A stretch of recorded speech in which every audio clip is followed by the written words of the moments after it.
What's cracking, guys? Omar Esop here. In this video today, we're talking about single joint exercises. Hell yes to bicep curls, tricep extensions, and hamstring curls. Are they necessary for strength? Because you see on the internet, a lot of very good strength coaches would say, you gotta focus on the fundamentals. If you want to get stronger in the squat, you gotta squat. It's the principle of specificity. Deadlifts.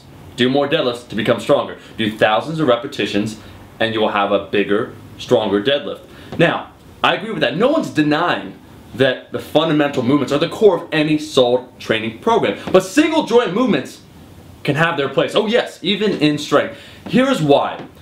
In any multi-joint movement, what happens over time, some muscles will tend to take over. We'll favor them, right? You're doing a big compound movement, let's say once again like the deadlift, and maybe your glutes start taking over and the hamstrings aren't doing as much work. You do that over thousands of repetitions and you don't address this issue, and we have to take the individual into account, their individual biomechanics. So let's say they already have a natural tendency, to utilize their glutes on the deadlift. Then they're already doing deadlifts that are incorporating more and more. Hamstrings getting no love, no attention. They just stick to multi-joint movements. Over time, we develop this disparity, a massive disparity, where your hamstrings are weak.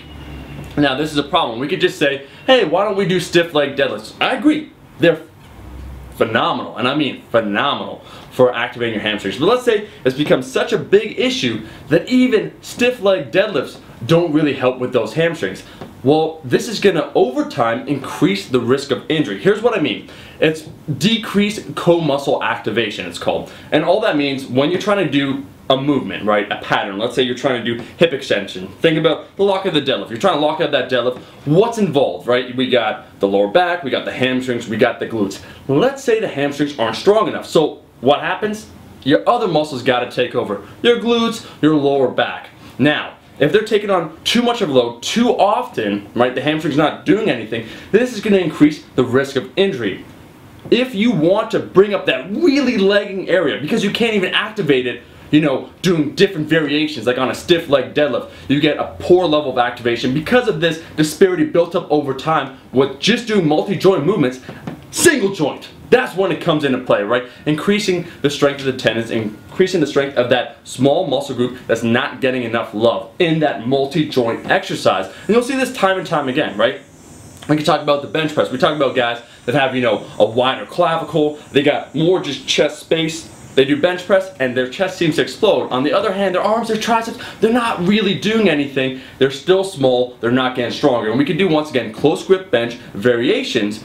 But as we know, the long head of the tricep, making sure that your shoulders like so, where it's overhead, activates the long head even more. My point being, there comes a time and a place, especially because we're all unique individuals that don't have, perfect mobility. We'll tend to favor certain muscles, and when we do them over time, these large gaps of strength between different muscles develop, which is why you should incorporate at the end of your training session. We're not saying, replace squats with leg extensions. We're saying incorporate some leg curls at the end of your workout, right? Biceps, if you want to make sure you want to prevent that bicep tear on the deadlift.